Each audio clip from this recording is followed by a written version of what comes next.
Okay, I hope that you enjoyed that video. I did. I thought it gave us some good information. And now we are going to open our Bibles to Exodus chapter 3. Okay, so let's open up our Bibles and we'll begin Exodus chapter 3, verse 1. Now Moses was tending the flock of Jethro, his father-in-law, the priest of Midian. And he led the flock to the far side of the wilderness and came to Horeb, the mountain of God.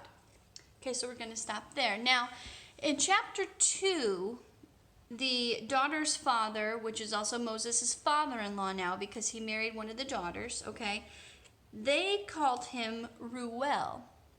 But we talked last week about how Reuel has a couple of different names. So not only is he called Reuel, but he's also called Jethro. So in chapter 2 and chapter 3, Reuel, Jethro are the same person. They're both the father of the daughters, both Moses' father-in-law. I know it's a bit confusing, but just so we know, it's the same person. Okay?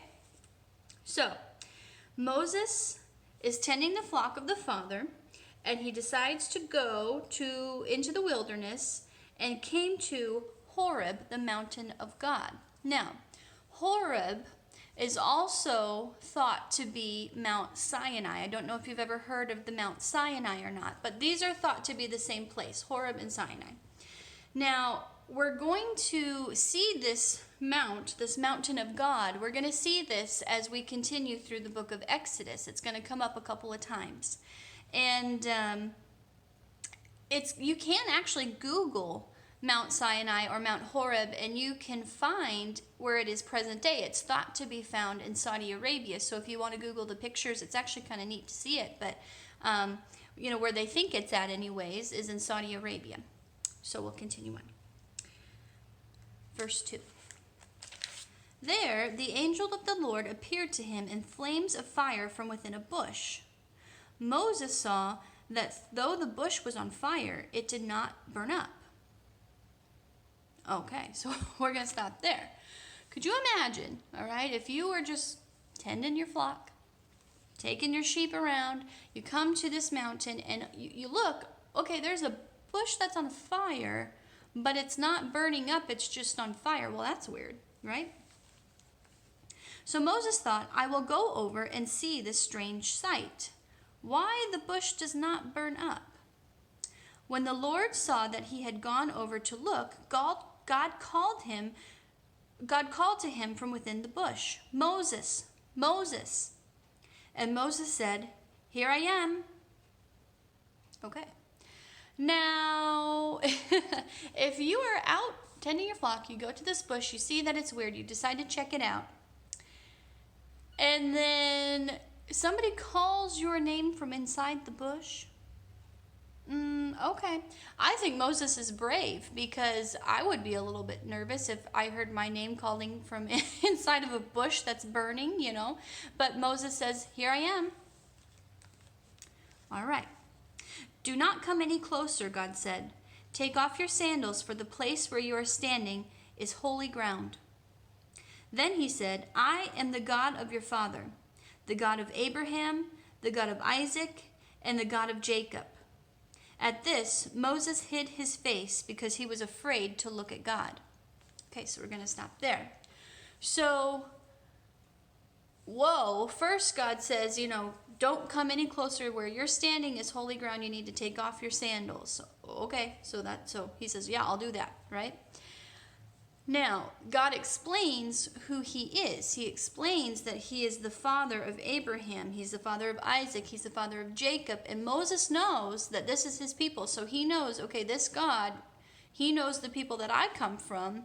So yeah, he must be legit, So then it says that Moses hid his face. And I wonder what you think. Why do you think Moses hid his face? We're going to talk about that later on, but kind of an interesting thought. Why do you think Moses hid from God? Okay. Let's start with verse 7. The Lord said, I have indeed seen the misery of my people in Egypt. I have heard them crying out because of their slave drivers, and I am concerned about their suffering. So I have come down to rescue them from the hand of the Egyptians and to bring them up out of that land into a good and spacious land. a land flowing with milk and honey, the home of the Canaanites, Hittites, Amorites, Perizzites, Hivites, and Jebusites. And now the cry of Israelites has reached me, and I have seen the way the Egyptians are oppressing them. So now go, I am sending you to Pharaoh to bring my people, the Israelites, out of Egypt. Okay, so a lot of information in that section there. So what God is saying is that he understands, he hears they're crying out, he knows that they're suffering, okay? And what we know is that God made a covenant with Abraham, who are these people's descendants, okay? These people are descendants of Abraham, and God made him a promise that he would make his people fruitful and abundant and multiply and happy, and he's noticing that they're not doing so well, and he's concerned. So he says, Moses, I'm going to have you go to the Pharaoh, go to Egypt, and you're going to rescue these people. Okay. Well, let's see what Moses says. Oh, also, we have to talk about when God says a land flowing with milk and honey. Now, he doesn't really literally mean milk and honey. What that means is he wants to take them to a very abundant and wonderful place where, they're going to live there, they're going to be comfortable, they're going to have everything that they need to live off of the land and to be happy. That's what that means, okay? So we're going to continue on with verse 11. But Moses said to God, who am I that I should go to Pharaoh and bring the Israelites out of Egypt? Oh yeah. Okay, so could you imagine if God says, hey, I'm going to send you. You're going to go to the Pharaoh. You're going to get these people out. You'd be like, who am I and why do you want me to do it? Because I'm just tending this flock. That's my only job. So, okay. Verse 12. And God said, I will be with you, and this will be the sign to you that it is I who have sent you. When you have brought the people out of Egypt, you will worship God on this mountain. So that's important. Moses said to God, suppose I go to the Israelites and say to them, the God of your fathers has sent me to you, and they ask me, what is his name? Then what shall I tell them? So Moses has some questions for God. It sounds like he's up for the task, which I think is pretty brave, but he's asking God, okay, I'm going to go to these people, and I'm going to tell them that you appeared to me and that I'm supposed to be here to deliver them from their enslavement. Okay, if they ask me, who is your God, what am I going to say, Let's see what God says. Verse 14, God said to Moses, I am who I am. This is what you are to say to the Israelites. I am has sent me to you. God also said to Moses, say to the Israelites, the Lord, the God of your fathers, the God of Abraham, the God of Isaac, and the God of Jacob has sent me to you. Okay, so God is explaining to Moses, he says, if they ask you, this is what you say. You tell them that I am who I am, and that the I am, the God of Abraham, of Isaac, and Jacob, is coming to rescue them. And that makes sense because they know, okay, the Israelites know that that's who they are descendant of. Okay. So Moses is wondering if he's worthy of the task, but he's asking the questions that he needs to ask, and we'll continue on. This is my name forever, the name you shall call me from generation to generation. Now, just kind of a side thought, I think that's really kind of neat because God is explaining to Moses that all the generations to come are going to know that God is the I am. And here we are, generations later, learning the same thing, calling God the same thing. I think that's kind of a neat thing. Kind of groups us all together, that we are the generations and we are the descendants too. And that we call God the I am. Okay, verse 16. Go, assemble the elders of Israel and say to them, the Lord, the God of your fathers, the God of Abraham, Isaac, and Jacob appeared to me and said, I have watched over you and have seen what has been done to you in Egypt.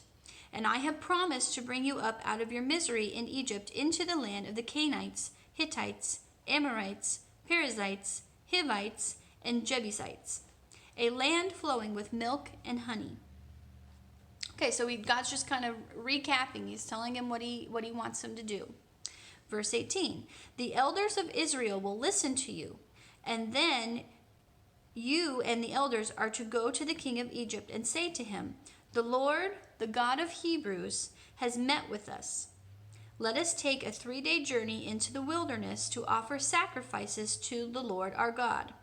Okay, so what God is telling Moses is that when you go, this is what you say, and the elders of the Israelites, they will believe you, they're going to listen to you, and they're going to go with you to meet the king.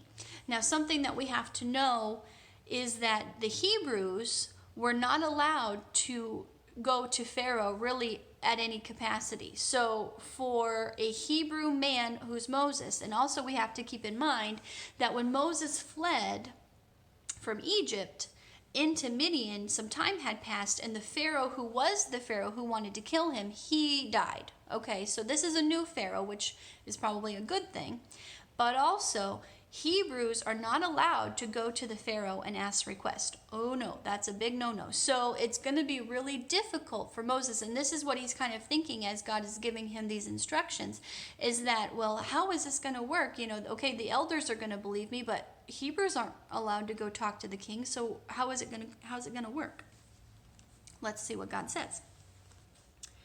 Oh, also they want, what God is explaining to him is that they're supposed to tell the Pharaoh, ask him for permission to take the Israelites on a 3-day journey into the wilderness for a sacrifice to God. Okay?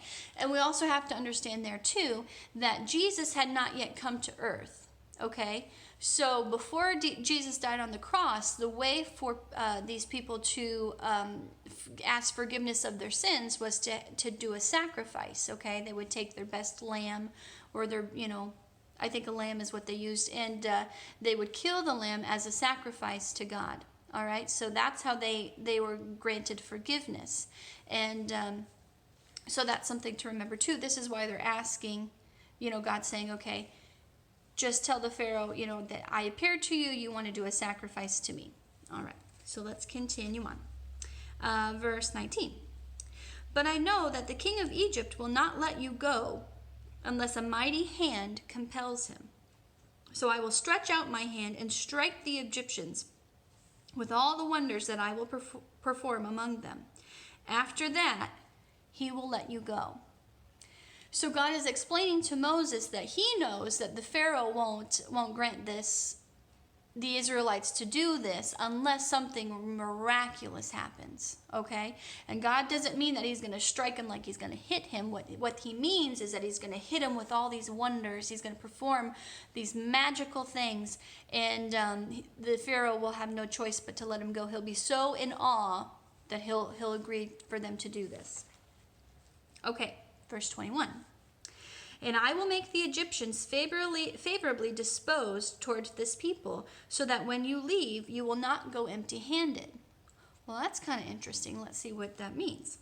Every woman is to ask her neighbor and any woman living in her house for articles of silver and gold and for clothing, which you will put on your sons and daughters.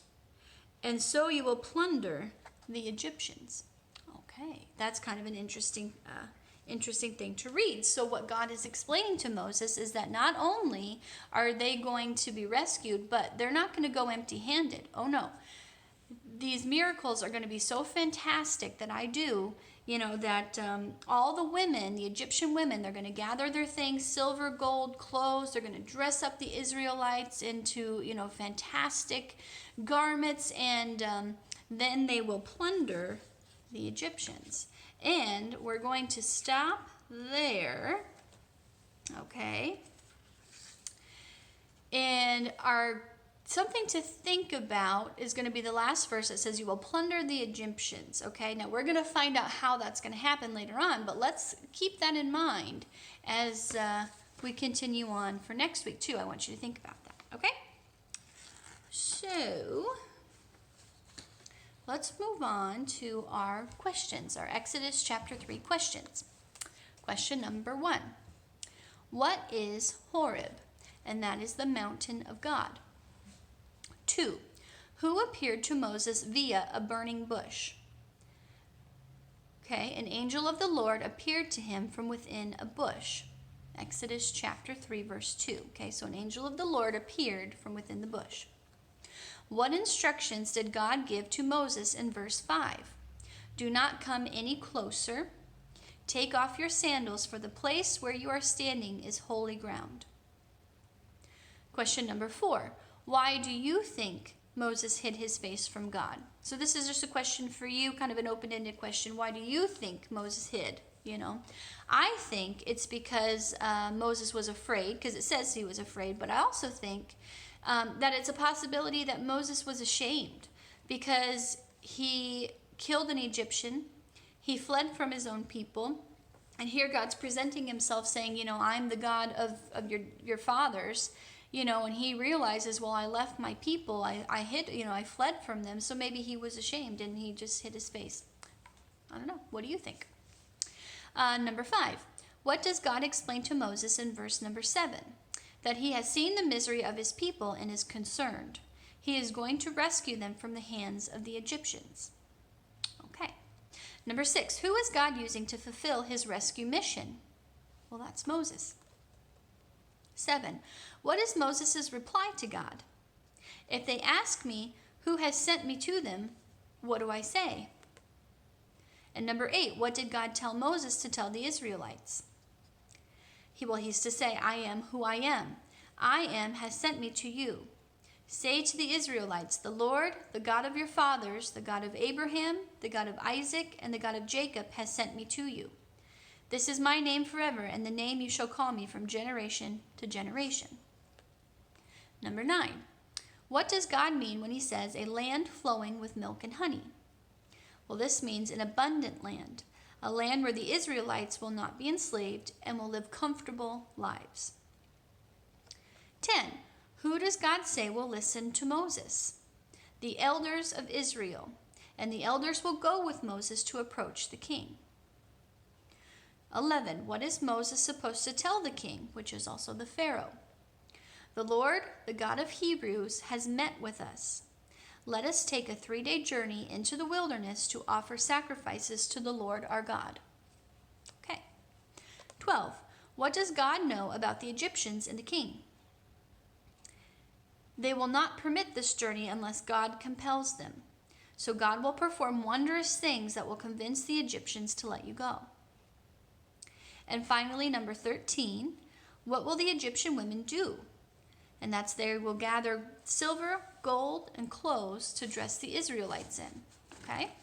And then at the bottom you see, just our thought for the next week is, what does God mean by, and you will plunder the Egyptians? That's what I want you to think about before next week. What does God mean by that? Okay? Okay, so this is conclusive of chapter 3. And really a lot has happened, hasn't it, in the last 3 chapters, and oh man, it's about to get good. It's going to get really exciting as we continue on to chapter 4. So kind of a recap. In chapter 1, we talked about the covenant between Abraham. We talked about who these people are. We talked about how God was going to make Jacob's sons very fruitful.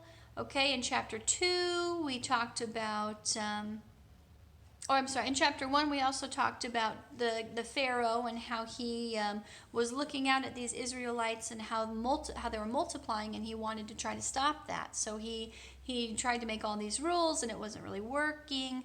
Well, then in chapter 2, it's working, and a mother of a Hebrew baby, she wanted to send him down the river. Okay, and that worked out. This baby was Moses. Moses had to, as he grew up, he killed an Egyptian because the Egyptian was hurting one of his own people. The king found out about it. Moses had to flee. He meets a new family. He gets married. He has a son, and that leads us to where we're at now. where Moses is looking at the burning bush, God speaking to him, saying, you're going to do, you're going to go rescue the people, the Israelites, where you came from. Moses is saying, I don't think I'm worthy. If they're asking me questions, what am I going to tell them? God's explaining what he's going to tell them.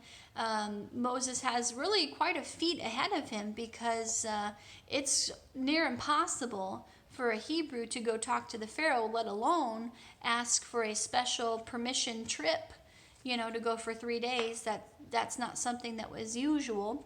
So God is explaining to Moses, I'm going to perform all these wonders, and you're going to be able to go eventually. And not only are you going to go, but you're going to be dressed in gold and silver, and you're going to plunder the Egyptians. So that's where we're at now.